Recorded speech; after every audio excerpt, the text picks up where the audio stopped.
everyone. I'm back with another interview. This time we have Heartflame, the creator of Kingskeeper. Hello. Welcome. In the midst of a war between the kingdoms of Elismira and Daden, a mercenary named Conrad Storm, aka the Raven, is arrested and given the opportunity to clear his criminal record by serving as a secret agent to the king of Elismira. He is assigned the task of discovering a Dadenite spy within the royal court under the guise of being a language tutor for the king's only son and heir, Prince Valen. Yes, your webtoon was very exciting for me to read because you just do such a good job showing mood and tension in your art. Thank you so much. No problem. I've been kind of hesitant to take on people with newer series to do the interview, but something else I really enjoyed about you when I was messaging you is you seemed you'll kind of see this in the interview questions I've planned, but you seem very organized and very much you have a plan, which is kind of rare in newer people.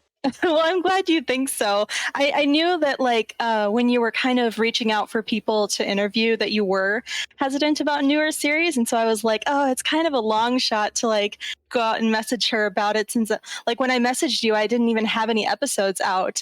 I had nothing yet, but then I released my first 3 episodes last month and then 1 this month. So I felt like it was, a pretty good timing to kind of go out there. I really admire people who make a plan and then actually follow it through. I'm sure there are plenty of people out there who would ask me to interview them before their series start and then fail to fall through on actually producing episodes. Yeah, I know, especially because you and I both know that it takes a lot of work to make your episodes and actually get the content to publish it and everything and put it out on Webtoon.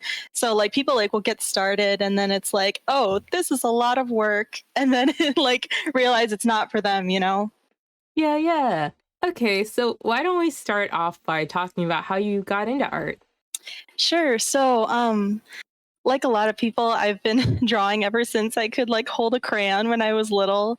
I used to draw things like Powerpuff Girls, and I watched shows like Totally Spies and Avatar, and I would draw, characters from that. I draw Disney princesses and stuff. I guess I've always loved stories, and especially the characters in the stories. I definitely got more into drawing and art in middle school. It was in middle school that I was introduced to anime. So I would end up watching anime after school, and then when I was in school I would just be sketching in my notebook during class. And then I bought when I was a little bit more into it, I bought Copic markers, and then my parents got me a digital tablet for my birthday. So they were kind of supportive of my art and everything, so that was nice.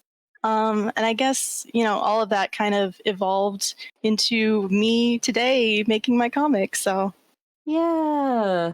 So you talked about being influenced by shows like Totally Spies. I was very into Totally Spies too. I know, it's good. Do you have any other major influences on your artwork or your work in general? Oh my gosh, so many. So many. I'm trying to think of some of the main ones. Well, definitely anime. So initially I got into really popular ones like Naruto and Death Note. I think one that influenced my art style a lot was probably Attack on Titan, more of that realistic anime style, if it makes sense, Yeah. Yeah. I really liked Gurren Lagann. That one really influenced me a lot. Some other ones that come to mind are Berserk, and Legend of Arslan, Yuri on Ice, Hunter x Hunter, and the list goes on and on for anime. I also really liked Game of Thrones. I mean, as much as I dislike the ending, I don't know if you know about the discourse on that, but Oh yeah, I know. yeah. But I really liked Game of Thrones and the vibe that it had, and so that like influenced me a lot. Some other I'm trying to think of some other like live action shows too. Oh, recently I've been watching I watched Bridgerton and then I've seen like Euphoria and another one. Oh, Death, Love and Robots was a big one too, but that's a little bit different because that's like an anthology kind of show. But I also love movies like a lot. Like I would like before like all this pandemic stuff, I would go to the movie theater like all the time. So I love obviously like Lord of the Rings, Star Wars, and then some like I guess lesser known ones that I've watched recently that I really like are I don't know if you've heard of it, but it's called Sucker Punch. Oh, I haven't heard of it. It's really good. It's like kind of like a girl power kind of movie. Like they're these girls in an insane asylum back in like the 60s, I think, and like they like get lost in their minds and like fight robots and stuff. It's really cool. It's like really out there, but I love it so much. And of course, some other movies that I liked are like Disney, especially, and Studio Ghibli. Oh, some movies that like really influenced me when I was younger were like, like the DreamWorks animated films from like the late 90s and the early 2000s. Like, I think my favorite movie ever is probably Prince of Egypt. It's like so good. Like the animation is amazing in it. So I also play a lot of video games. So like video games like Skyrim and Dragon Age, Mass Effect, and there were a few books that influenced me, but I just don't have that much time to read, especially these days with my job. Mm. So I'm more like into audiobooks. But one book series that I think is like the most influential and like what kind of motivated me the most to start creating King's Keeper is the Captive Prince trilogy by C.S. Pacat. It's also like it's in the same genre as King's Keeper. It's like a high fantasy political kind of story, and it's also a BL because it's in the same genre as what I had already been kind of planning to do. Actually, I'd been planning to make King's Keeper just like a novel. I hadn't been planning to make it into a comic just because of how time consuming it would be.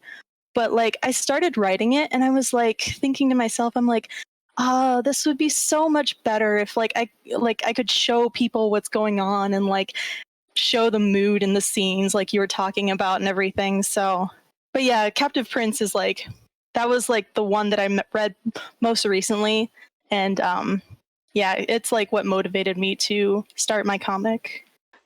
I think you've sort of talked about it a tiny bit, like, but could you talk more about how you ended up moving from art and writing separately towards making a comic?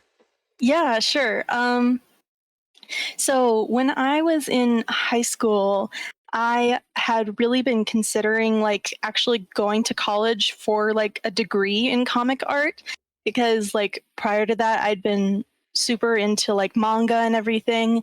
Um, but I ended up not pursuing a degree in comic art specifically. Um, like in typical fashion for like being an only child, I wanted to make my parents proud. So they were like, "Oh, I don't know if you want to go into comics."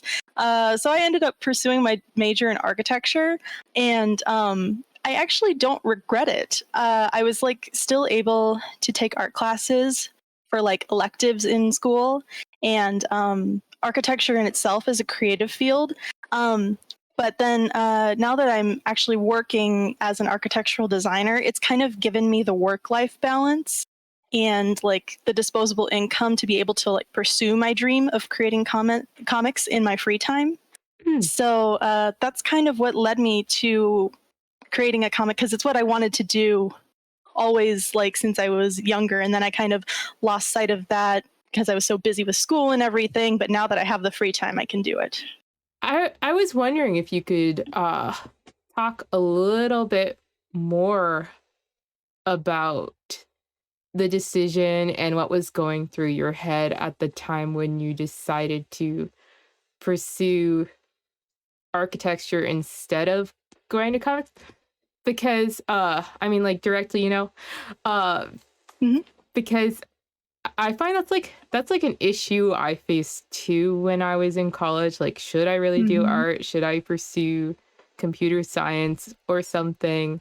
And I think I've had this conversation with like a couple of people, but it's always very interesting to get into the head of someone during such an important period of their lives, you know?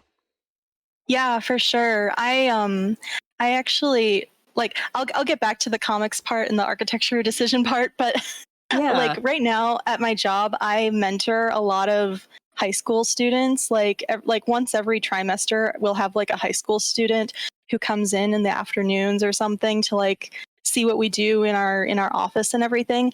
And like they're faced with that same decision like prior to going into college. They're like, I don't know if I want to go into architecture. Like that's why I'm here seeing what you do and all of that. And so like I understand that it's a really big decision.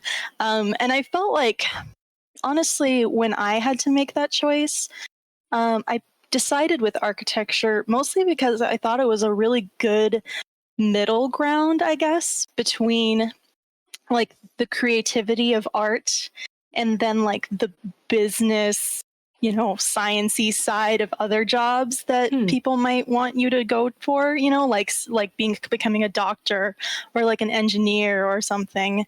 um so that's essentially why I picked it, because I liked that it had the best of both worlds. Like I can still be creative and I get to make things every single day, and I get to especially like help people. Like when we finish like building something for a client, like they're super excited about it and I'm excited for them. So, I that's why I don't think I regret it at all. Like I'm very happy with how it ended up. And I think because of that, I guess I'm lucky, because some people will make that choice like right when they go into college, and then maybe they'll come to regret it later. But um or like they'll end up changing majors, and then like you feel like you've wasted time and money or something. But I guess for me, finding that middle ground was the good choice. Hmm. Yeah, so like besides just like reading manga, I also got like into several digital comics, like way back even before Webtoon was created. This was like 2010 or 2013, like between 2010 and 2013. Like I usually found like some comics through Tumblr back during its glory days. um, so yeah, so like, I'd see a post of something on Tumblr and I'd be like, oh, that's cool. What comic is that? And then I'd go check it out. And like, it was before you could just like find a bunch of comics like all just dumped into Webtoon. Hmm. Um, and I'll admit, most of the comics I found were like all BL comics. So, I'm just gonna like be proud of that. You can come at me if you want. But some of the comics I found, I'm trying to think off the top of my head. One that I loved is Starfighter. One, let's see, 19 Days. And then like through finding these comics, like once Webtoon started to exist, I think didn't it start up in like 2014 or something? Yeah, I think that's correct. Yeah. Like as time passed, I discovered some newer BL comics on Webtoons. Some ones that I'm reading now are Castle Swimmer and Nove. Castle Swimmer is so cute, by the way. I don't know if you've read it, but it's adorable. Yeah, I haven't been caught up for a while, but I've read all of season one. Yeah. So that's it just kind of like shifted from me finding random comics to read through Tumblr and through friends and stuff, and then like I just kind of found some other ones on Webtoon, and I was like, whoa, there's like a whole website now for all these webcomics. And like I thought that was cool. I thought it was really innovative because I hadn't seen anything like that before, really. Mm. So do you remember like where you first heard about Webtoon then? I'm pretty sure it was like an ad on Facebook, to be honest. Like I know they they post a lot of ads for like Lore Olympus and everything. And so I think I might have seen that and gone to Webtoon and seen all of this, like all the other comics. And I think I might have picked Castle Swimmer as I think that was the first one that I actually read like completely. Mm. So was it pretty recently, or was it more towards when Webtoon started, or? Oh, it must have been back in like 2019, maybe. So I guess fairly recently, within the past 2 years. Yeah, that makes sense if you saw an ad with Castle Swimmer. The next thing that I kind of wanted to move on to is I sort of mentioned this earlier, but you seemed very prepared compared to most people that I've talked to or chatted with or who have sent me their synopsis in preparing your new series. So I was wondering if you could go over how you prepared. Yeah, sure. So, first of all, thank you, because I wasn't sure like how prepared I was actually, because I just like didn't have any sort of following, and I still have a very small following of people who are interested in my comic. But I guess like I started out with the idea of like setting myself up to succeed, like being in that sort of mindset, like getting everything prepared just so that I would be ready, I guess. And that's not even just like the comic itself, but also like my social media accounts for it. Obviously the outline and the script and everything that was done way before, like a long time before. And also like setting up like a Patreon, even though like I don't have any patrons yet on my Patreon, like it's there for people to like go to if they want to when the time comes, you know, like really just like thinking ahead, I guess. I did like a lot of research through YouTube and some classic Google searches.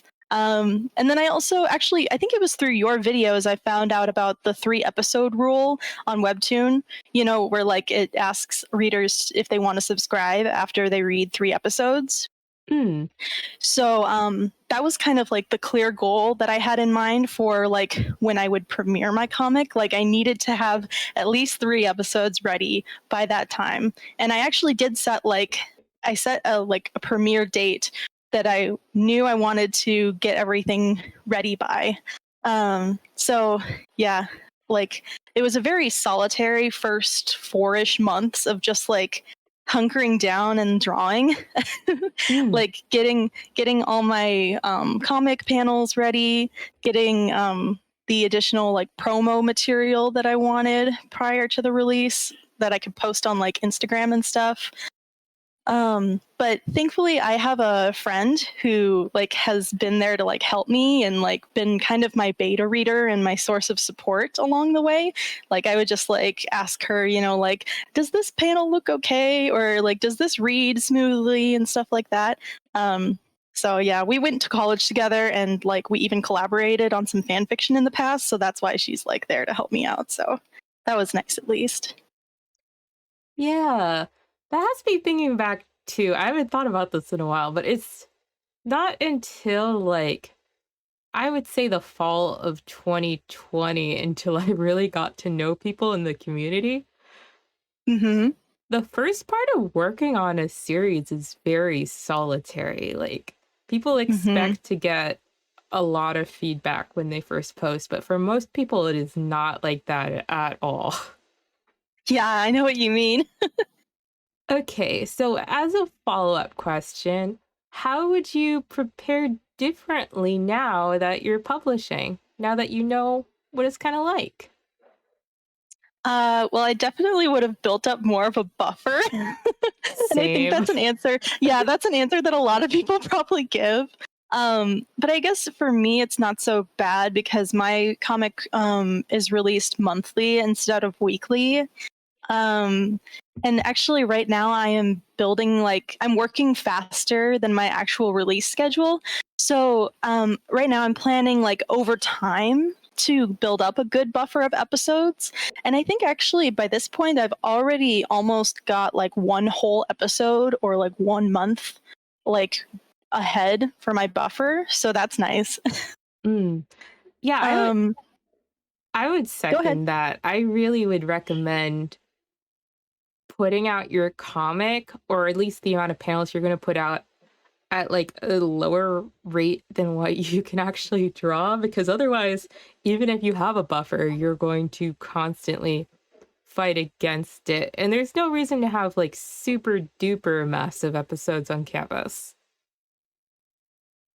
Yeah, and I guess I think you've done a video on it as well about like the differences between releasing monthly versus releasing weekly or like bi-weekly, you know?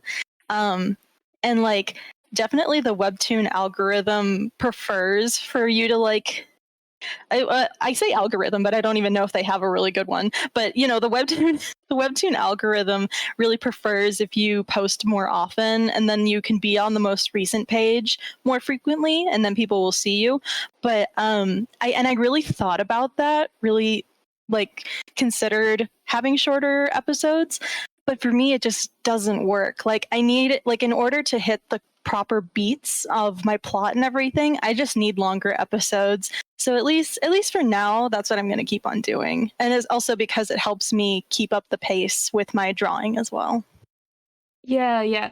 I definitely feel you on that. I really miss doing the longer episodes because the writing just felt more natural for me. I just need to like realign my buffer.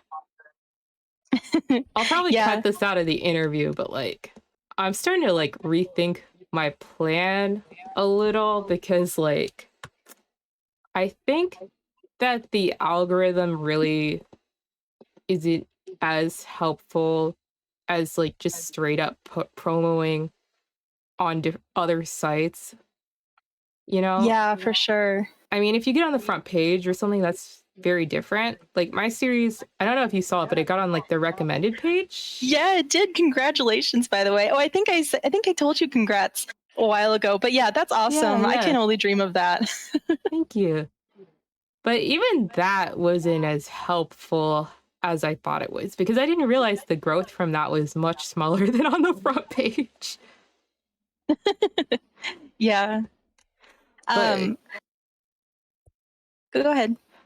but yeah, uh now that I know more stuff, like I don't, unless you are ranking in the popularity tab, I don't really see any benefit to posting more often as much as there was in the past. If that makes sense? Yeah, that does make sense. I also think that, you know, obviously people who are reading webcomics on Webtoon, they like longer episodes. So I like to think about that as I am making the decision, you know, to like post monthly. Um just because, you know, right now I'm just trying to build up readership, and if you know you get a higher return on people who actually see it and people who actually subscribe, then that's good enough for me. Yeah, yeah. Yeah. Okay, let's move forward with Um, the actual interview. I got kind of distracted. yeah. I There were a couple other things I was thinking about that I might do differently Mm. now that I'm publishing. I probably maybe I would have picked like a simpler art style with like less shading and highlights and stuff. But like at the same time, I'm torn because I really like the atmosphere of my panels so much. And if they had less shading and highlights, then it wouldn't have that same feeling to it, you know? Yeah, So I yeah. guess it's worth it that it takes a little bit longer for me at least.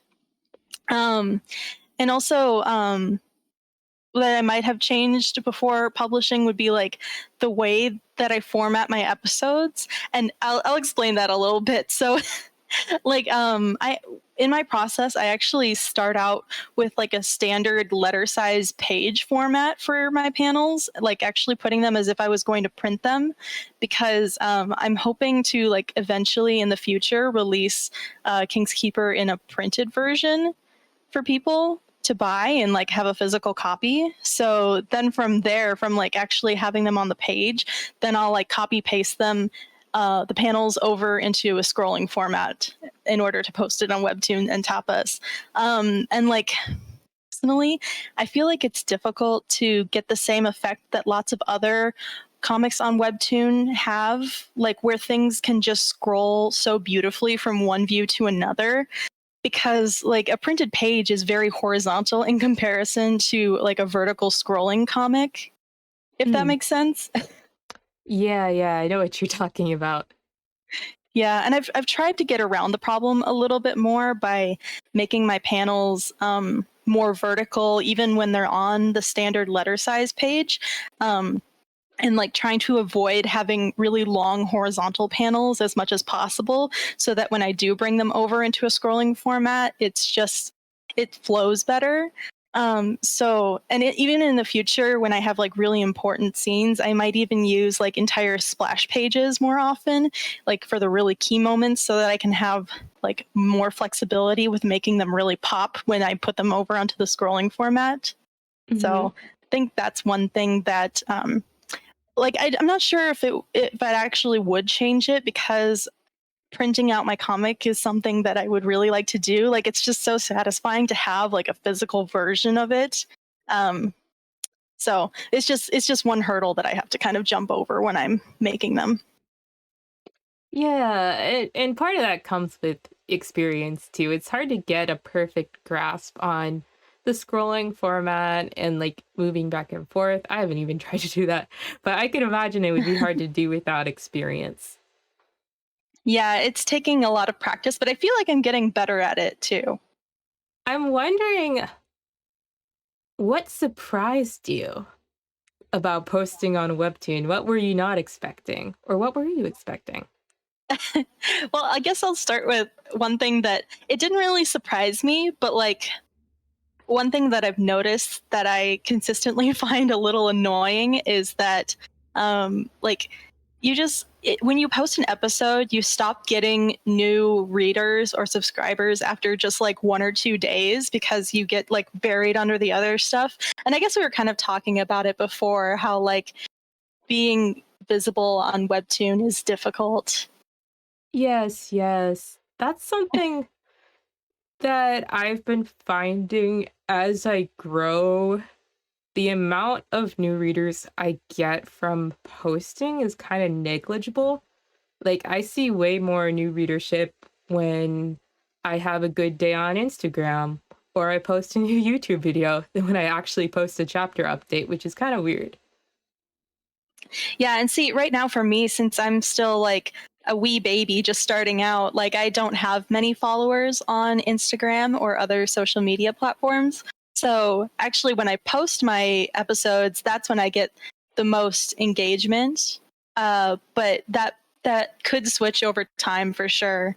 Um, another thing that I was actually surprised about on Webtoon is that you actually don't get notifications when people like or comment or subscribe to your Webtoon, or if they do, I'm not getting them. So I wish that they had that where you like would know right away, especially when it comes to people commenting, because I like to comment back like as soon as possible. Yeah, that was something that really surprised me about Webtoon too. Like, there's no good way to really keep track of who's commenting on your series or to really even get in touch with people on site. Yeah, for sure. Like I am also mirroring my comic on tapas, and you do get notifications for all that stuff. And also, I believe tapas has a forum too. I haven't been on there much, but I know it exists. I was also going to say that another is me, because I am mirroring it on Webtoons and Tapas at the same time, is that I actually have more subscribers and like a better percentage of interaction on Tapas than I do on Webtoon, which is interesting. It might not say much since I have like I think I have like 60 followers or 60 subscribers on Tapas and like maybe 50 subscribers on Webtoon. So it's not that much of a difference. But it's just interesting that like less people have read my comic on Tapas, but more people have subscribed. Hmm. Yeah, I guess it makes me wonder about the levels of engagement on Tapas versus on Webtoon nowadays, and maybe that's shifting, and I don't know. Yeah. I don't know if you have any more insight on that, but like recently I started to like really repost my comic on Tapas. I started to back in October, but it's just been kind of overwhelming because I have so many episodes. But now Mhm. I'm have like a bunch of episodes up and scheduled, twice a week updates until I catch up.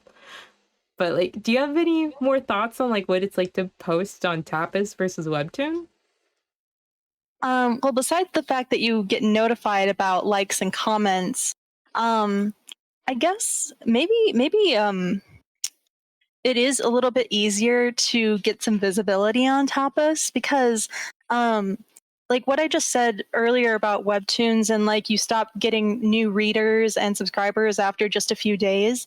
Like I have been getting new readers on Tapas like in like it's like very occasional, but it like just will happen like one random night or like a few days later I'll randomly get some more. And I don't know if maybe that's because people are like sharing my comic on the forums and I just don't know about it. Hmm. But yeah, I just feel like it might be just even by just a small fraction, it might be easier to get some visibility on Tapas as compared to Webtoons. That's really interesting. I'm certainly going to look into that more in the future as I start to post on Tapas more. Okay, so the next topic I wanted to talk about was just maintaining. It's kind of the classic question, so to speak, but maintaining a good work life balance when you have comics, you have job, you have hopefully a life too, you know? Well, these days I don't know if I have a life because of all the stuff that's been going on, but it's definitely like you said, it's a balance. I'm lucky enough that with my job, I just literally I do like the 9 to 5 or like the 40 hours a week. I know in a lot of other salaried jobs, you might end up working overtime like on the regular, like Mm. 50 or 60 hours a week. But with my job, I'm lucky that I can just like go home each day after 5 and like not have to worry about staying late usually. So then I can get the time I need to work on my comic. Um, I, the thing is though, like with all this like working from home, I'm lucky for one that I get to work from home at all.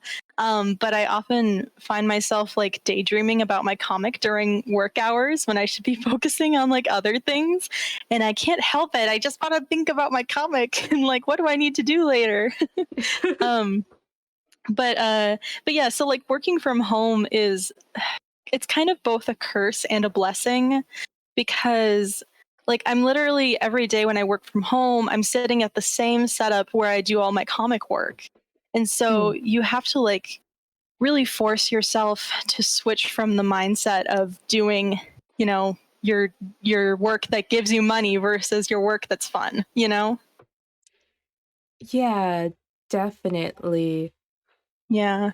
Um One thing that I've been thinking about recently as well is like that I'm lucky enough to have a little bit of disposable income in order to like get the things I need to make my comic. And I mean, granted, once you have like your tablet and you have your art program and everything, it's pretty easy to just kind of go with that. I was lucky enough that I think maybe last year I bought my Wacom Cintiq, so I work on that and it's like super fun. Yeah, yeah. It definitely helps to have some sort of advantage to get the ball rolling. For me, it's like I had some, I don't know if it's like good timing or bad timing, but thanks to like what's going on and like the exact time that I happen to graduate, I've had like an abundance of free time. Yeah. It, I can imagine it would certainly help to be able to like in a different way to be able to put some like a little bit of a budget towards the comic and just being able to get stuff like a Cintiq, which is probably easier to work on, you know? Yeah. I also was able to, since my comic is a mature comic, and we'll probably talk about this later a little bit more, but I was able to purchase my own domain. So I have like my own website for King's Keeper. Granted, it doesn't get as much traffic as like people who are on Webtoons, but the fact that I have that is really helpful for me personally. So I was able to, design that and buy the domain and everything for that. So Yeah, that sounds like a great idea. I c I can imagine it would be a really good idea for most people who can to have their own domain, even if they're posting on Webtoon, just in case any accidents happen or Webtoon decides they don't like an episode and they want you to take it down, or it's just a great place to have it archived, or you can get better ad rates too if you're running ads on it. yeah, for sure. Oh, one thing also came to mind that I've been thinking about recently. So it's probably a long shot that I would ever get offered like a contract by Webtoon to become like featured or something. But I've been thinking about it recently, and like in comparison to my current job that I have now, I can't help but feel like I might make more money now just as like an apprentice architect than I would as like a fully funded comic artist. Mm. Because unfortunately, I don't think that Webtoon really like gives people like a plentiful salary. Like it's kind of like the salary that you can live on if you live really like frugally, Is that a word? Frugally? Yeah, yeah. um but yeah, so I feel like if the time ever came for me to like get offered a contract by Webtoon, I don't know if I would necessarily accept unless they like offered me a really good deal. But then also on the other hand, like the idea of being able to make comics as my career could be the factor that changes my mind. I don't know. It's just something that I was thinking about recently, and it might never happen, but it's just like something I daydream about. I think about the future a lot, honestly. And that might be another thing that like we were talking about being prepared earlier and everything, is that I think about the future a lot.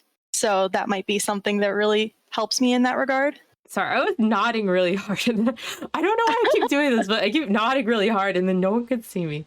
But yeah, No, you're just actively listening, and I can't like see you actively listening.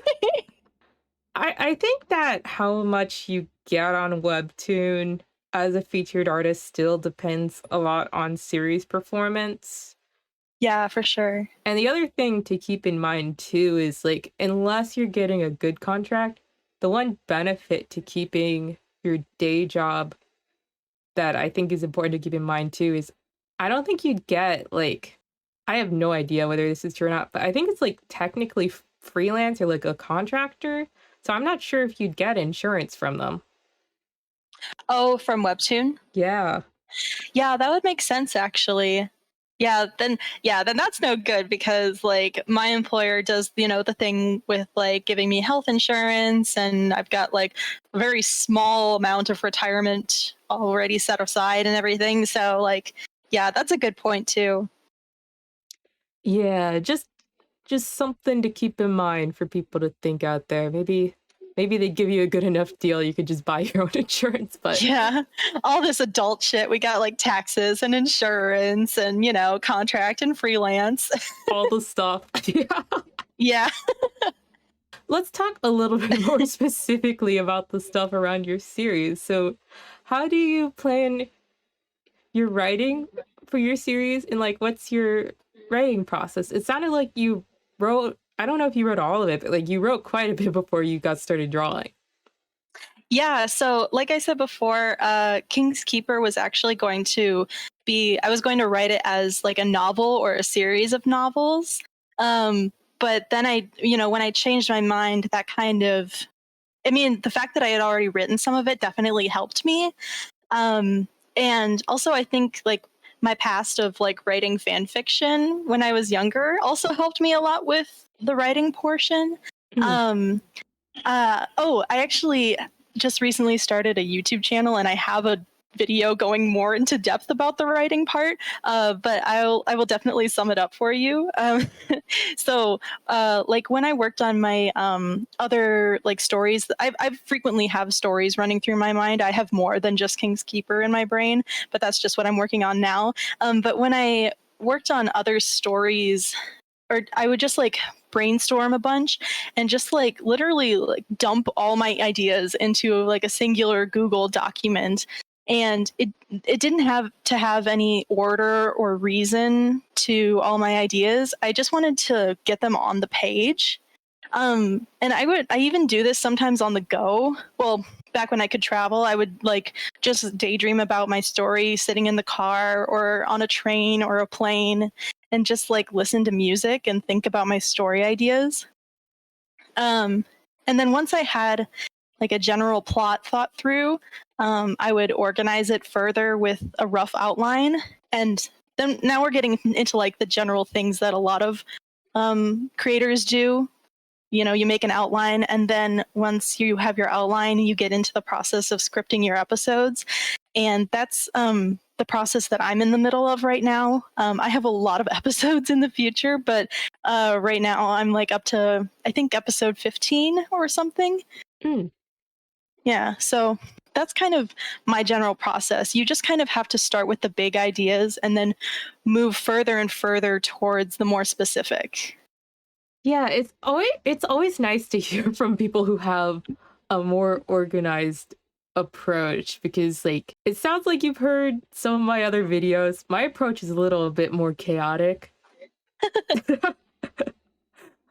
But it's nice to get some insight into like definitely some more actionable steps, or like a more actionable process that someone can take to move towards creating their comic, you know?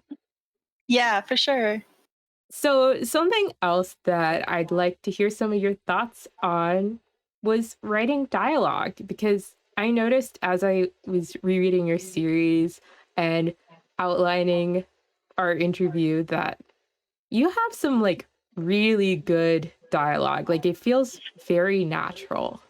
Oh, thank you. I was kind of wondering when I saw that you wanted to talk about it. I was kind of wondering, like, were there any particular parts of dialogue that you liked the best? And I mean, you don't have to like read them like verbatim or anything, but were there any like points in the story that you thought the dialogue was good? Because honestly, I was concerned about just like info dumping for these first few episodes of my comic, and I feel like a lot of people do that.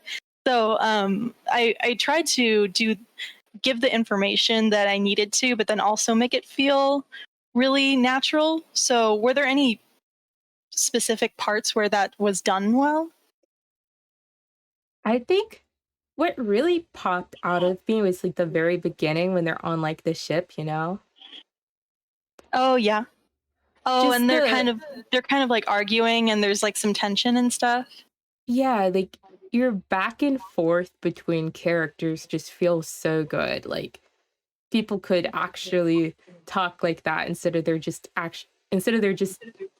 talking at each other almost like robots, you know? Oh yeah. Well, the way I kind of think about it is just like, you know, every panel is precious because it takes so much time to do. I think of like every piece of dialogue to be super important as well. I mean, granted, putting a speech bubble on the page might not take as much work as like drawing a whole panel in itself, obviously. But dialogue still takes up room on the canvas, and you need to make sure that it has meaning. Hmm. And I guess depending on how you write the dialogue, um, it can offer like a lot of subtle information, like in regards to your characters and like their traits and their background, or like even I know a lot of people do this, like even like using it as foreshadowing for future events and stuff. So I guess I just try to use the way my characters speak as an indicator that, well, for one thing, like at least in my story, that an indicator that they're not from our world, I guess. Like I tried to study dialogue from books, especially, like in order to get it right. Like I guess like real in a really simple way of speaking, my characters use big words. And mostly that's because I just don't want all this back and forth using like really small words. Like I want them to get the big ideas across, if that makes sense. Mm. And I guess the back and forth part goes back to just like how every speech bubble is precious. And if you have too much of the back and forth, not only does it get tedious for you as you're like making your panels and your episodes, but it also gets tedious for people who are reading, I think. I was wondering if you could discuss a little bit more on like your process for really setting up shots and being able to display like a mood and emotions in your panels. Yeah, so for like setting up shots, I'm sure you probably do this when you're kind of putting together a scene, but like thinking about it as like a movie and like, here we have to have a close-up shot and then we have a wide shot showing all the characters or things like that, and kind of going through the motions of figuring out what view makes the most sense for what's going on in that particular moment. So I think about that a lot. I think about like the scenes in 3D, like where the quote unquote camera would be placed. Mm. Like looking at like a close up of the character who's speaking, for example, is a really simple one. Or if I want to save a little bit of room and have like a really small back and forth between two characters, like you show them both. And then also when it comes to like the atmosphere and the aura of the scene, like you were talking about, I've always thought that was super important. Especially like in a genre like fantasy or sci-fi, the setting of your story is arguably just as important as everything else. So like making sure the reader knows immediately that your story doesn't take place in like a modern day Earth. That's like a super key step that needs to happen in the very first episode. So that's why I like in my first scene, I had them on a ship. And to go beyond that, I had them wearing, like I had the guards wearing armor, and like Conrad, my main character, wearing some like old fashioned clothing. So just like things like that to set the mood. And then one thing I also do a lot with my scenes is like using the time of day as an additional factor to like set up the tone of it. Mm. So going back to the first scene, like it takes place on a ship and it also takes place at night. And putting the scene at night gives it like a sense of mystery and intrigue, and like maybe a little bit of danger. And then like another thing that I guess I didn't intend for this to happen, but because of the genre of my story, like it's a high fantasy and they don't have electricity, like all the light that's produced at night is like torches and candles, which helps me give off a really nice glow in my scenes too. I work in Clip Studio Paint as well, and I know you do too. And like the Add Glow layer filter and the Multiply layer filter are like my best friends. Like I use them all the time. Yeah, the glow layer, what are they called? I call it a layer filter. I don't know if that's actually what it's called, but I'm blanking out, but let's just go with it. I think there are like 2 additional glow things that I have not seen in other softwares, right? yeah, there's a few of them.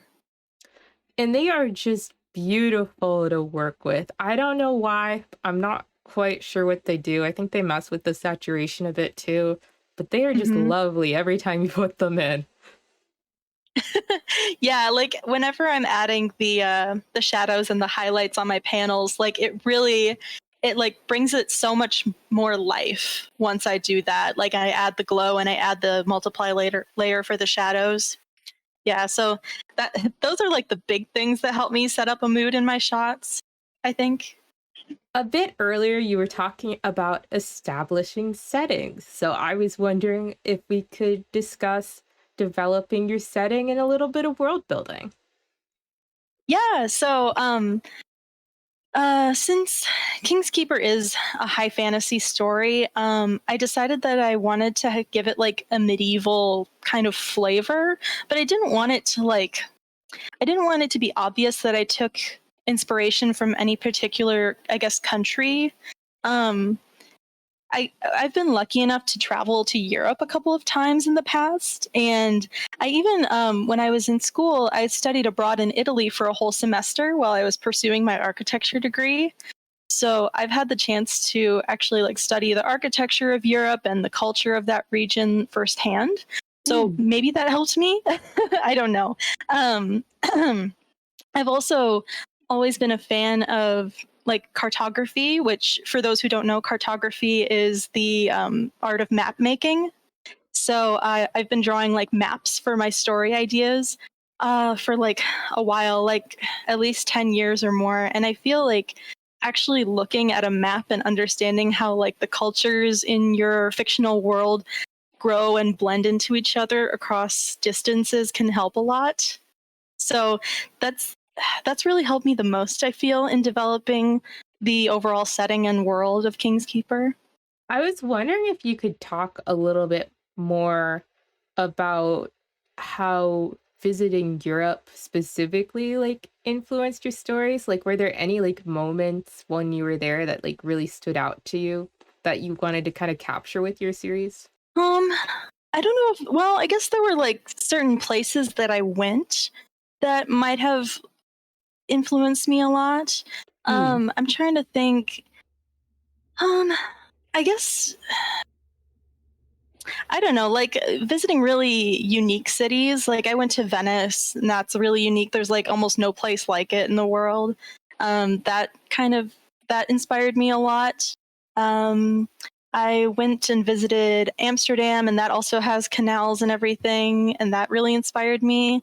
And also just like the grand look of like the ruins in Rome and everything. That's where I lived when I was studying abroad. I lived in Rome, and so every day I'd like walk past, you know, the Roman Forum and the Colosseum and everything, and just like seeing how grand and fantastical those, you know, pieces of architecture are. Um, but like I said, I wasn't trying to like in my story, I haven't had the opportunity to show many backgrounds for one thing since I only have a few episodes out. Mm. But definitely more of that inspiration will show up later on in the other places that my the other settings that my characters go to. So, something else that would be interesting to sort of touch on is, does any of your like knowledge or like your background working in architecture influence how you like set up your backgrounds or your shots?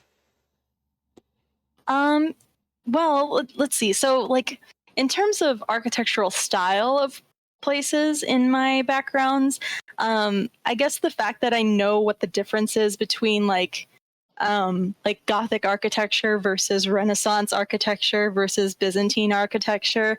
Like I'm able to take like the general ideas of all those different European styles and just kind of make them into something generic, I think has Mm. helped me for one thing, because that's kind of what I was aiming for to begin with. And then like I guess in terms of actually just setting up the scenes and the backgrounds behind those scenes, just clearly understanding, you know, like on this wall, it can't just be like a blank wall. I want it to have something on it.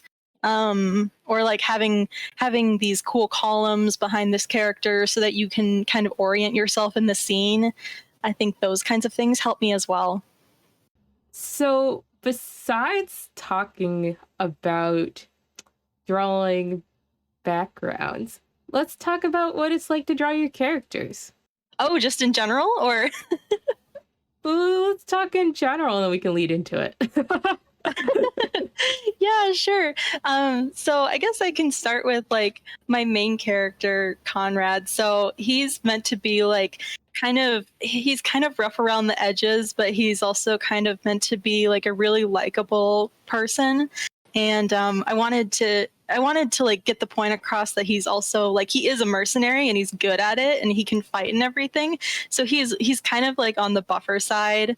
And I wanted like I wanted to talk about I think in one of your videos you had mentioned that like it's different. It's definitely different, like drawing men versus women. Yeah. And like I used to be in the exact same boat as you. Like I would only draw girls like all the time and nothing else. Oh my gosh. Actually, I have a funny story. You can edit this out if you want to, but when I was I must have been like 6 or something, and I was at the time, I was only drawing girls like all the time, and I was at daycare and I decided to draw Jessica Rabbit from Who Framed Roger Rabbit, if you know who that is. Yeah. So I was 6 years old drawing Jessica Rabbit, and then my mom came to pick me up after daycare, and she saw that I had drawn Jessica Rabbit, and like along with her boobs and like cleavage and everything, and my mom just like died laughing. she and the daycare provider, they were like laughing, and they were just like having a blast. They're like, it's so realistic. Oh my gosh. But yeah, so like I for the longest time I was only drawing girls. And I think it was around the time I had gotten into anime when I was in middle school and everything. That I was like, I want to start drawing guys too. And at the beginning, I was like really bad at it. Like my guys were really skinny, and then they still had like wider hips than they probably should have. But I practiced a lot to get it right. Like I would sometimes trace or attempt to copy photos of like other male anime characters or male models, and eventually I learned that the key to giving a character like a more masculine look is by making their face more angled, or bringing their jawline down a little bit more, like making their jawline lower, making the eyes a little bit smaller or thinner, and like when it comes to their body, like widening the neck and shoulders, giving them like a wide waist and thinner hips, and usually making them taller, but that doesn't always have to be the case. And also definitely making like the hands and feet slightly bigger if you can see them in your panel, So that's kind of like, I'm glad that I got good at I'm glad that I got good at drawing men, because otherwise like this comic would be impossible. Like in order to have a BL comic, like you need to be good at drawing men. Otherwise you're going to end up with like the yaoi hands. Yeah. Yep. Oh my gosh. I was just thinking back to like some like some of that like older BL and yaoi, like the proportions are just like ridiculous. Like yaoi hands were like really a thing. Like they were probably double the size they should be. Like they're like freaking bear paws. Yeah, like the size of a freaking dinner plate. Yeah. Yep. Some of those manga proportions were certainly questionable. Yeah, or like the tiny head and the huge body. Yeah. Yeah. And I'd say too, like, I actually had a conversation with like a friend about this before, but like being an artist makes it really hard to look back at some of the series that you might have read as a kid with not the best art in the world and enjoy it at the same level. Yes, absolutely. I've had that experience with like some older like kids movies and stuff that I really liked. And now looking back at it, I'm just like, oh, this is trash. Yeah. So why don't we talk a little bit about what it's like to work on a BL? Yeah, so I've been a fan of BL obviously for a very long time now. I got into it like way back when people like still called it yaoi, and honestly, I might have been a little too young for it at the time, but you can't change the past, so here we are. And like since I've been a fan of it for so long, I wanted to create a story where like the BL relationship isn't the sole driving factor for the plot, if that makes sense. Like it's definitely important to me, and I wouldn't want to exclude the fact that there is BL, but it's not like key to everything that's going to happen in my story, which is why I listed like the primary genre of my comic as fantasy, and then romance is the secondary genre. But then with that being said, I have absolutely no problem with just like a regular romance series or even like erotica stories. I actually enjoy reading comics like these all the time. I've just always loved adventure and fantasy so much that I just like had to include them in my story because it was something that I loved. Yeah. Yeah. And I know that sometimes like BL and yaoi gets like a bad rap, but I wanted to make sure that my story did it right, you know? So. Mm. I think it's probably good that not all of your actual plot is caught up in the relationship, because I've been reading a lot of romances lately, Mm-hmm. and the ones that get really long, I think around like chapter like 60 through 80 or something, like when the characters basically feel like they should get together, there's no other plot. So then they have to do like all kinds of like ridiculous stuff to keep the story going if it's popular. And I find Oh it my like gosh, can really yeah. bog things down. Yeah, I know what you mean. Yeah. Like when it comes to like especially like drama romance, like eventually the drama gets so tiring and you're just let them kiss already. Yeah, yeah. All right, so our next section is going to be kind of interesting. I've not done this section before. Yeah. But we're going to talk about like the logistics of working on a mature series. Woo. Yeah. Woohoo. Ow, ow. So I don't think you've gotten to this quite yet. I don't know how big your buffer is, but like how do you plan around working within Webtoon's restrictions? Yeah, so like I said before, I think about the future a lot and I definitely like am planning ahead for this because I know that I'm going to have scenes that Webtoon is not going to allow. And I looked very carefully at the Webtoon community policy, and they're pretty clear about it, which is good. I actually copied what they said. So in their policy, they say that content that contains nudity or is intended to be sexually gratifying is not allowed. This includes, but is not limited to, full or partial nudity, as well as graphic depictions of sexual acts. So basically, what I understand from their description is that essentially characters can talk about sex pretty freely, but when it comes to showing anything, I would say like anything going further than like a shirtless man is probably not going to be allowed. And like as much as I might disagree with this, it is Webtoon's platform, not mine. So I'll definitely be working within the rules that they've set.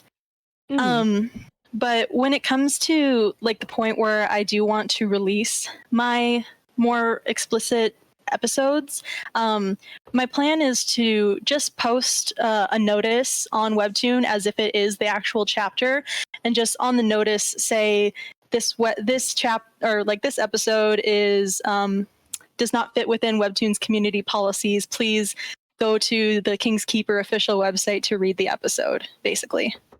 Ooh. Yeah. I thought you were gonna like fully lock it behind Patreon. I thought that's where you were going with it. No, yeah. Well, I thought about that, and I think this was a question you wanted to ask later. But if you want, we can go and talk about it now. Yeah, let's go for it.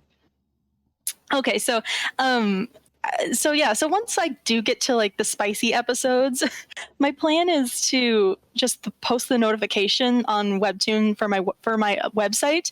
I don't want to hide it behind a paywall on Patreon, because for one, I feel like that would cause the series to lose some readership, and I don't want to do that. Mm. So instead of just putting it on Patreon, I'll post them on the official website that I built, where I don't have to worry about like explicit content because I own the site.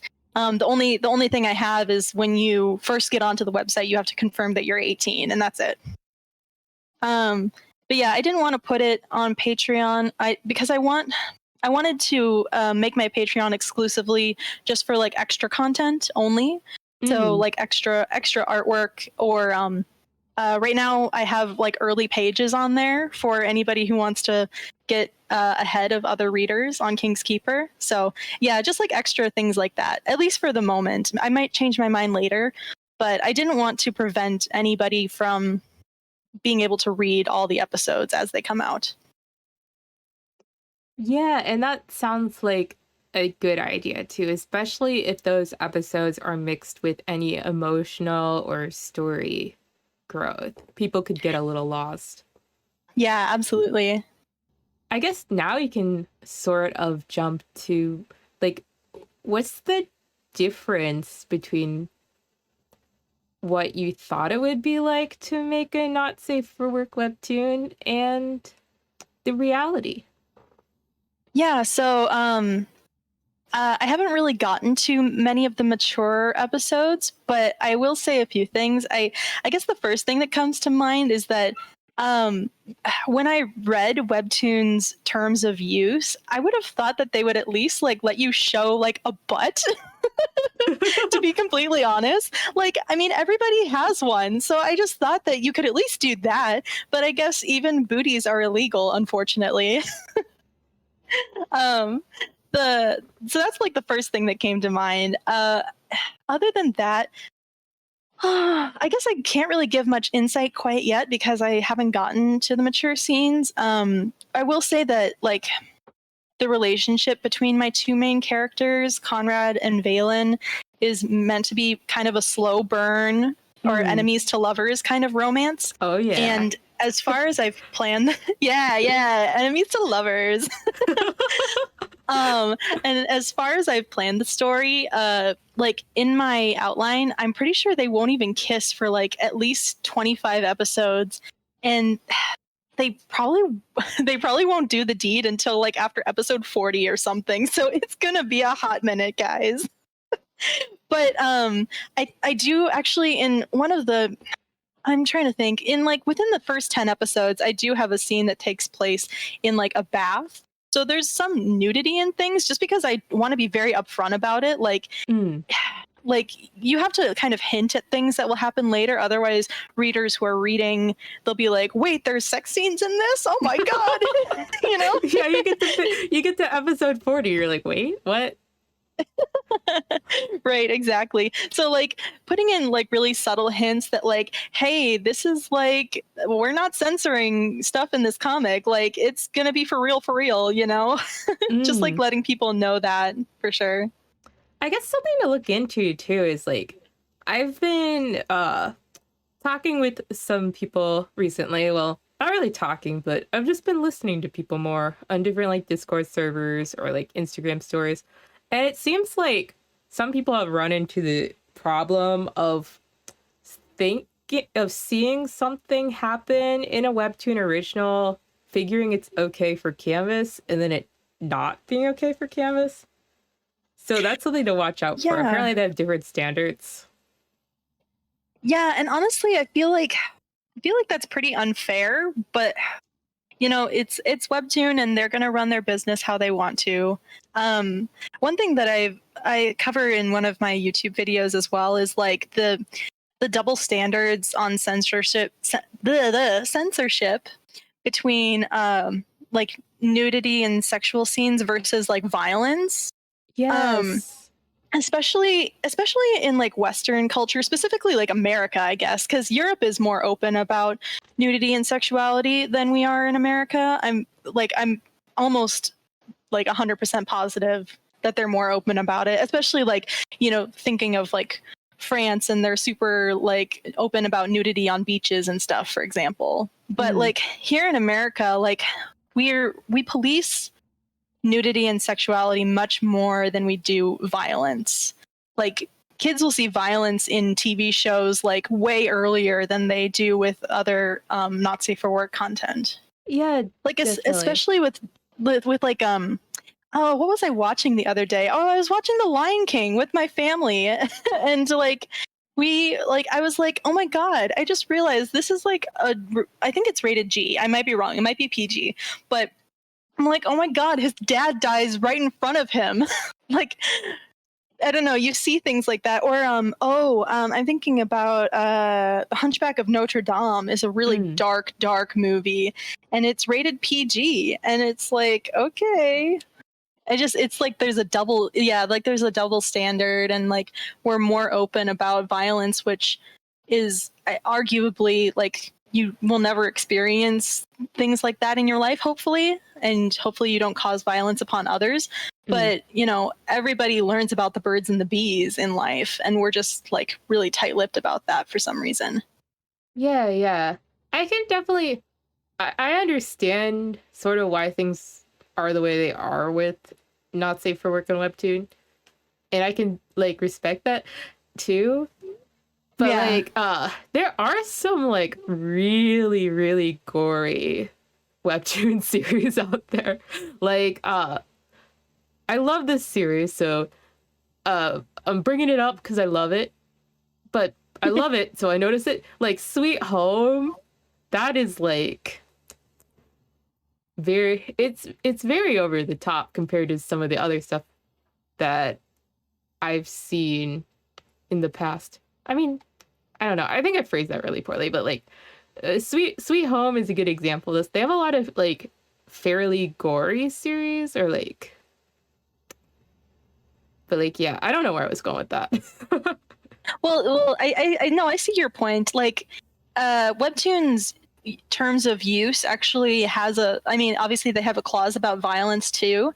And I feel like a lot of series like the one you mentioned, I haven't read it, but they do tend to tiptoe on the line, you know? Hmm. Yeah. I guess another interesting thing to explore is are there any differences in like Tapas's policies? I haven't actually read up on Oh, them. no, Tapas is way more open about explicit comics for sure. They have like the Tapas Originals. There's quite a few that are basically just like erotica. Mm. They'll just like do like white censor on like genitalia and things like that, and that's about it. Do they have different policies for like user submitted comics or is it like Oh, that's a good point. I'm not sure exactly because I can't recall off the top of my head what their terms of use are. Um, Mostly because I'm pretty sure that Webtoons is more thorough, mm. which is why I only really bothered to memorize that. I looked at them both, I just can't recall. But you might have a point. You might have a point that like the user submitted comics might have more stringent rules on them because like when you have an original featured comic, obviously Tapas has editors who are going to see it and they're going to say, yeah, this is fine, and like they have more control over what is shown. Yeah, yeah, like it would be easier to keep track of. Yeah, I can kind of see that. Yeah. I guess we'll have to look into it in the future. Yeah. So then another topic that I'd like to ask about, I don't know if you've gotten to it yet, but like writing not safe for work scenes versus safe for work scenes. Yeah, so did you want to talk about like writing specifically or like drawing and writing? Why not both? Okay. Perfect. So I'll start with writing, I guess. So just like every other scene that you have in a story, I believe that a not safe for work scene it should do something to move the story along in some way or another. I feel like a lot of romance stories might just have sex scenes in them just for the fun of it. And while that's all well and good, I personally feel like taking the time to make a scene and show the intimacy between two characters has so much more impact when it has like meaning. Like for Mm. example, like the scene should accomplish something. Like it should deepen the trust between the characters, or it should bring up new questions in the plot, or maybe like resolve a previous conflict. I feel like that helps to give the scene more dimension, and and also for readers it helps to make it more entertaining because it does at least something to move the plot along, you know. Yeah. Yeah, so um I'm not sure what else to say about the writing because like I could go into really deep detail about like you show this angle and then another angle. But I feel like people get the gist of it. Yeah. When it comes to actually like drawing a not safe for work scene, there are definitely like way more differences than when it comes to obviously drawing just like a standard safe for work scene, especially when it comes to like the amount of understanding that the artist needs when it comes to like anatomy and the human form, even with things like arms and legs. It can get like really tricky when you have like two or more characters in like these complicated poses that you don't usually draw, for one thing. I've definitely like we were talking about like yaoi hands. I've definitely seen some art where like the artist just wasn't being conscious of it and like a character ends up having like three hands or something. It's like the same problem that a lot of authors when they're writing like romance novels, they have sometimes they have trouble getting across the point like of where each character is placed and like what position they're in. Like this character is here, this character is here, and then they move the other character onto the bed, and then you're like, wait, I thought they were on the far side of the room, or like I thought they were already on the floor or something. So Yeah. you have to be really conscious of that when you're drawing your characters. Like you have to understand like where they are and like where their arms and legs are. And also one trick that I use, like I've already drawn some like additional promotion art that's not safe for work, even though I haven't gotten to the actual not safe for work scenes in my stories. And one trick that I use is that when I'm like doing my sketching and my line art, I actually make one character a different color than the other character. Like I'll make one character blue and the other character is green. And then like once I get to the point where I can start inking them and like putting color on them, then I don't have to do that anymore. And that kind of helps me get a better understanding of where people are, you know?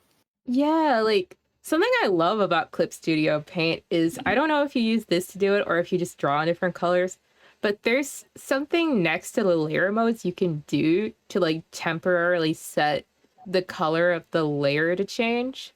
Yeah, I use that. Yep. Yeah. So like even if I have like sometimes I'll even do it on the line art if I have multiple characters in a shot and they're like touching or something and it gets kind of confusing or like they're holding a prop and it helps so much. Yeah, I even use it like if I'm doing my inking and like let's say I'm trying to get the face right. I'll put the face as like on a different layer with a different color so that I can kind of position it the way I want to. Or Yeah. like it helps me from drawing on the wrong layer too, because if I set a layer to be like blue or something no matter what, and then I start drawing and it's meant to be like on the inking layer and it's like bright blue, I'm like, whoops, screwed up. Yeah. I was gonna say also like when it comes to not safe for work art, like I mentioned, I've already drawn some like extra illustrations or like promo illustrations, and I've actually like just blatantly censored them, and like I just put them on Instagram just so people know. Yeah, they'll know. Yeah, they'll get the idea. Yeah, I guess.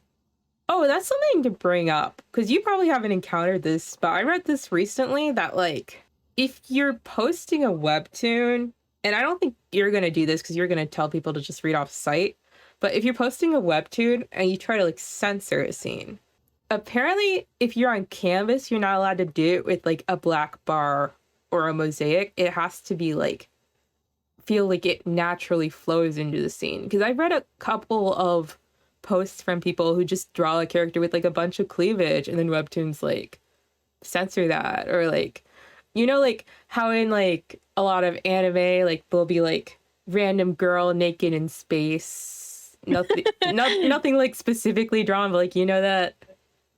Yeah. Yeah, like if you draw too much cleavage in a scene like that, you might also get a notice too. And I've heard of a couple of people who've had to change it like several times because how they censored it was too straightforward or something. That's interesting. I wonder if it goes back to the way that Webtoon worded their rules in the terms of service. Like it said, like it can't be sexually gratifying. Like that might be what they're getting across. Like, because like even when I've read like other like not safe for work stories, like Mm, on I don't know if you read like manhwa on like I think it's pronounced lezhin, um yes. lezhin, I don't know, but Good stuff. they'll yeah, good stuff, good stuff. They'll just like censor out private parts with like a white blur, and that's how they do it for all of their webtoon or all of their comics, because like that's just the law in Korea that they have to follow. And even when you're reading it, like technically that can still be sexually gratifying, is censored, you know? Mm, yeah. So I think it might be something along those lines where like yeah, like a black bar or like pixelating or like whiting it out with a white glow is not good enough. Mm, that's it. Yeah, that's interesting. Yeah. Which is why I want, like, going back to my decision to like just host my spicy episodes off site. There are a few instances where I think I could get away with just censoring something. Like if it's not like a sex scene, if it's just like nudity or something, like I mentioned, I'll have a scene like in a bath. Like Mm. I could probably just use steam, like make it look like steam is covering them or something, and maybe that would probably be good enough for Webtoon. But it's good that you brought it up, because like in the future it might be something for me to take into account. Yeah. It definitely sounds like it's something important to keep in mind because some of the posts I've seen about this, the posts aren't really like I've seen the original drawings and they don't really feel inherently sexual to me. They feel more like artistic, you know? Yeah. But Hmm. like it was still a little too much for Webtoon. Yeah, I guess so. Yeah. So something I just thought of too is like, so posting to your site, do you post on your site the pages sort of like how you're going to for print, or do you post on your site like vertical scroll format? So initially, I was going to just put the regular pages on my website, but it's just easier to do the scrolling format actually, because then I can create less like singular pages on the Mm. website, if that makes sense. You know, like I don't have to make a whole web page just for that one, like for page 27. Like I can make one page for episode 4, you know? Yeah, I can definitely see that. Yeah, it's just because keeping up a website is already really it I wouldn't say complicated. It's really you have to maintain it really closely. Mm. Like I already had a few problems with like the way my website was showing up in mobile format on people's phones, and my beta reader, she actually like let me know like, hey, I can't find some stuff on my on your website on my phone, and I was like, oh crap, I gotta fix that. So it's like because like I'm the only moderator who's moderating my website, so I have to make sure that I can make it as easy as possible for myself. So something I didn't really have in here, but mainly because I didn't know that you had one, is like your YouTube channel. So like Yeah. when did you start like a YouTube channel and what kind of stuff do you put on there? You can tell everyone. Yeah. I started it last week. Big brain. Oh, Woohoo! it's February 25th, by the way, guys. This might come out a while later. Yeah. Yeah, I started it like mid-February. I only have 3 videos up right now, but that'll definitely increase over time. Um, wait, what was the question again about YouTube? Just like why did I decide to? Yeah, like why did you decide to? What do you plan to post on it? How can people find you there? Oh, sure. So I guess the main reason I started it was because I liked your channel so much, and I liked other webcomic creator YouTube channels a lot. And I feel like there's just not enough of them, to be honest. Like I guess like I know a lot of artists like to listen to things as they're working on their comic, and so Mm. I wanted to like help with that. So all my videos so far, at least, are just like me blabbering on about certain things. One of the first topics I covered was about mature comics because I feel like people on YouTube haven't really done that yet. For one thing, Yeah. so I covered that, and then other things that I plan to cover are like just general like webcomic tips, like also talking about my personal methods that I use to make my comic. Um, Also like talking about like specific things like genres, or like um, also talking about like BL because I don't think a lot of YouTube channels do that either. So Mm. like trying to fill in the spaces that I can to talk about webcomics as well. And the other reason that I thought I should start my YouTube channel is also to get more exposure because, like you said, you've probably gotten a lot of your readership from people who are on YouTube and found you through YouTube. So Yeah. I wanted to have another avenue where people could find me, because like Instagram is like really shitty nowadays, and I'm not much of a TikTok person. I like watching them. I'm just really bad at making them. So and then yeah, like Facebook, I have a page on Facebook as well, and I've gotten absolutely nothing from Facebook. So that's cool. Yeah, yeah, Facebook. I remember the days. Yeah, and then I also have a Tumblr. I also have a Tumblr page for King's Keeper, but like I haven't gotten much on Tumblr either. I think it's kind of dying, but I still have friends who use it, so I thought it was worth a Mm. shot. Yeah, I tried to do Tumblr earlier on in my webcomic because I remember when I was learning how to draw, particularly, like a lot of artists that really inspired me were on there. But Yeah. I have one follower on Tumblr. I have literally one follower on Tumblr out of all the sites. Yeah, the only thing that's happened, I don't think I have any followers on Tumblr yet. The only reason I feel like it's worthwhile is because my beta reader is on Tumblr and she like reblogs all of my stuff. So Yeah, and yeah. she has some readers because she still posts fan fiction on there. So Mm.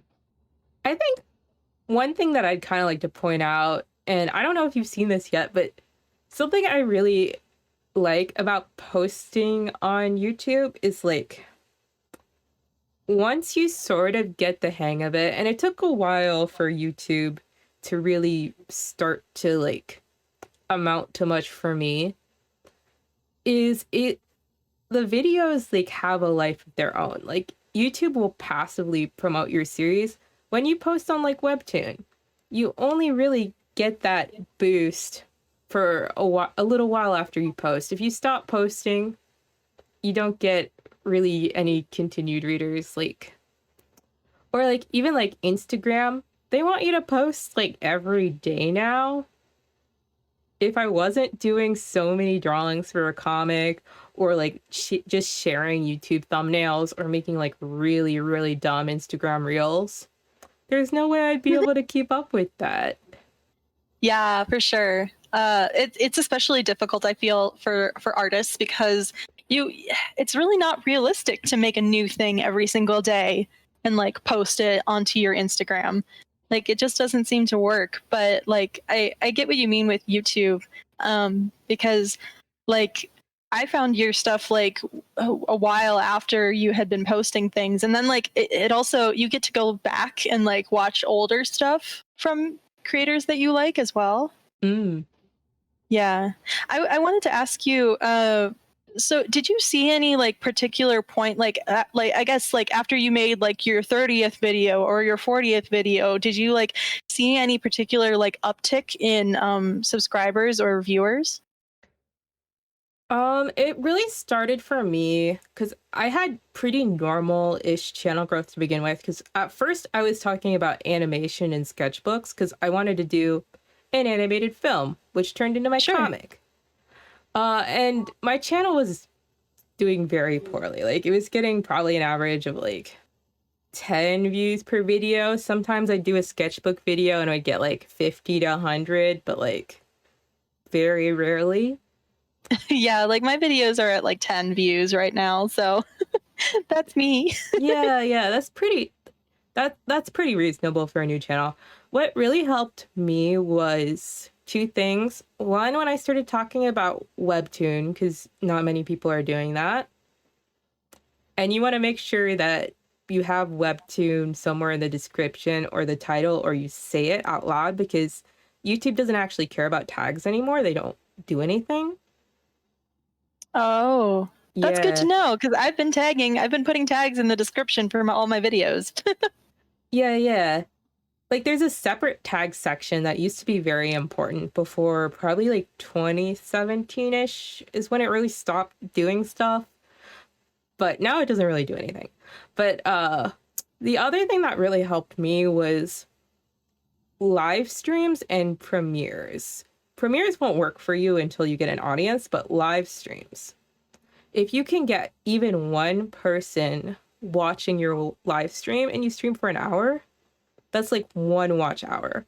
And like, Oh, that doesn't sound like much, but when you have a really small channel, that's a really great signal for YouTube to start pushing out your videos because it cares about watch hours and click-through rate over views, you know? oh, okay. I didn't even know about that. See, like the reason I'm asking you is because I feel like you're pretty knowledgeable about like social media algorithms and things like that. I didn't even know that YouTube uses watch hours as an indicator of like pushing people's channels, but that definitely makes sense. Yeah. So like you probably have at least one person who, if you scheduled it with in advance, would watch you. But like, even if like you had no friends or something, which you don't, but like for someone listening out there, you're like, I have no friends. Like, literally stream on your computer, open up your phone, and have your phone play it with the volume off. There's your one watch hour. And then as you start to get people, like maybe 3 people will show up, maybe 4 people will show up, maybe 10 or 20. I think the most I've had like 30 in a premiere, but the most I've had in a stream, because I haven't done one in a while, is probably like 25-ish. And that, if you stream at the right time, those watch hours will really add up. And I know a lot of people say not to do live streams, but I think that's because YouTube didn't handle them well in the algorithm in the past. But like, I noticed every time I do a stream, I have a big boost in subscribers, and whatever my next few videos are, they tend to do very well. Also, if I do a stream on like a Friday when when my episodes come out, I can tell people when I'm done to go check out the episodes, and I'll get more likes on the episode. Yeah, it's kind of like at the end of your Webtoon episode, you can tell people to go follow you and stuff. Yeah. Yeah. A call to action. Yes, absolutely. Yeah, no, that's super helpful. Because like on my personal social media, I am really not like super active, and so like understanding a lot of this is like new to me. Also, I'm 25, so I'm a little bit older, and I might seem a little bit ancient to some people. So Yeah, I'm just slightly younger than you, and I feel ancient on some of these sites too. yeah, for sure. I was oh my gosh, this is totally off topic, but I was playing scribble.io the other day just because I wanted to draw, but I didn't want to draw my stuff. Mm. So I was playing on scribble.io, and like people in my group just randomly started talking about age, and they were like, I'm 12, I'm 14, I'm 9. And I'm like, I'm 25. And they're like, you're old. And I was like, I'm really not that old compared to most people, but okay. Oh yeah, that's 100% what I felt like too when I was more active on TikTok.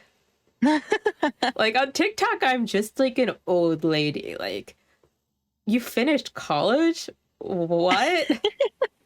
Yeah, like I've been going through TikTok like just through the For You page, and sometimes TikTok will recommend you the weirdest stuff. Like it'll just bring up like a page of like some little kid talking about Fortnite or something, right? And like, I'm like, what is this kid, like 6? What is he doing on TikTok? Yeah, yeah.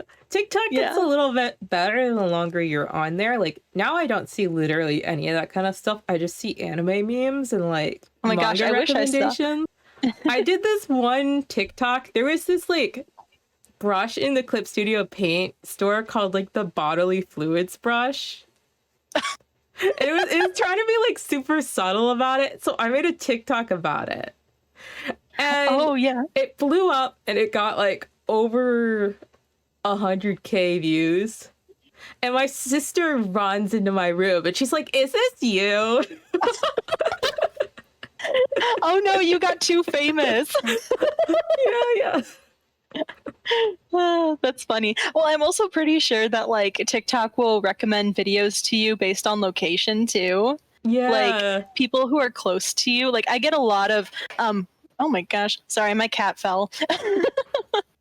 She's okay. But like I get a lot of videos about like my state that I live in. I live in the Midwest. I get a lot of like Midwestern memes on TikTok. So Yeah, yeah, yeah, same. Or I get a lot of like videos about like my old college, which I used to live by. So, in our final section, I like to talk about advice. So, the first question I have to ask is like, do you have advice sticking to your plans? Because I see a lot of people out there with a lot of bold plans and they don't stick to them. Like, not even not perfectly, I mean, like, not at all. yeah, no, yeah, it's definitely difficult even for me to like stick to plans sometimes. That's something that I've been consistently like working on to improve myself. And kind of the way that I look at it, first of all, is that it might seem like a simple answer, but just like when it comes to my comic, I literally just think about it every single day, and that helps me to stay on track. Like, Mm, just getting to the point of thinking, oh, I wanted to get these panels done by Sunday, or I haven't posted on my Instagram in a few days. I should do that.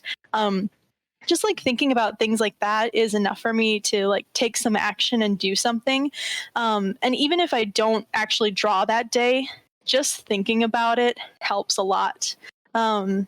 Like especially if like my hand is tired from drawing the previous day, or I'm not feeling particularly creative for some reason, I can still feel productive for my comic by doing other things like writing my script or managing my social media.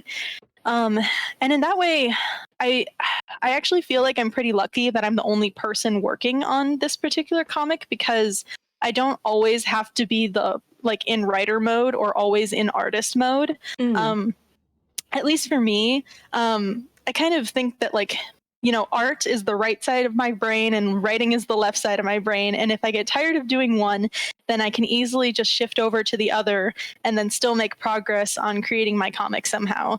So that's one thing that really helps me.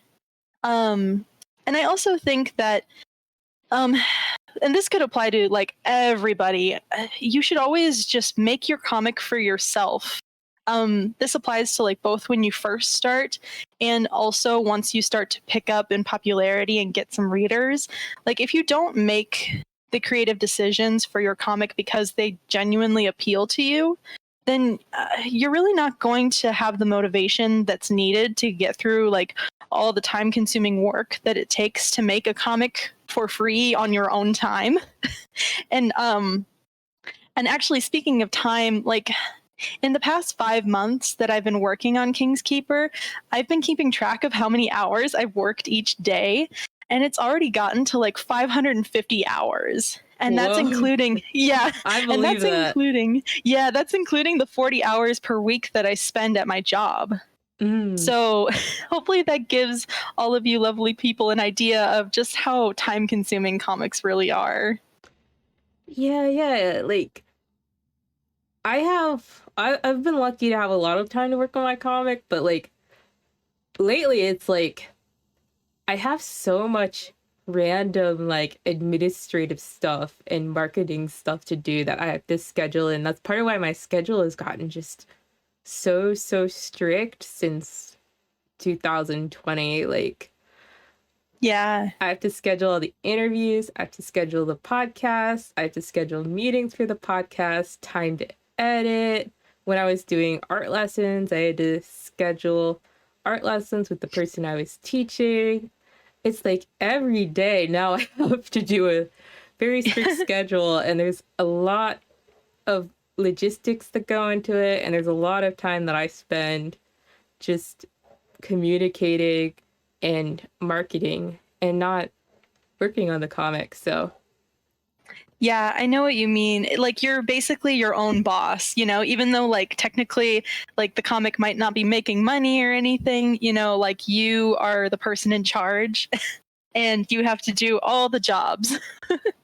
yeah. Or like I don't know if you saw the last podcast episode that went up, I think yesterday. It's been a long couple days. Oh, yeah, no, I saw it. The one where you were analyzing Webtoon, like making money on it. Yeah. That took so much research and planning, like, and not just like a couple hours every day. Like, I think we spent 3 or 4 days calling, just discussing, doing research, and then putting the PowerPoint together because we didn't want to make any claims that were just like straight up false, and we wanted to do our best to research every single point we brought up. I did a lot of math for the first time in like literally years. And then we still had to like record it. We recorded it twice because there were some audio issues, and then we had to edit it. It was a long process. Yeah, I bet it was. Yeah, and I totally get what you mean about like not wanting to spread false information. That's something that I've been really thinking about a lot as well now that I'm starting up my YouTube channel. So I kind of in the beginning I want to focus on things that I really like know 100% or like things that are just my personal experience and I can just share them freely. But yeah, like if I get more into like the tutorial side of things, like I want to make sure that you know everything that I'm saying is correct. Yeah, that's definitely something to keep in mind. Like recently I've been noticing, like, I think most people kind of get this, but there have been a couple of times where we've joked about doing really stupid things, and then somebody's commented, "Okay, I'm gonna go and do that." And I think everybody else has gotten it's a joke, and then we're just like, "Please do not, don't do that. That's a horrible idea." Yeah.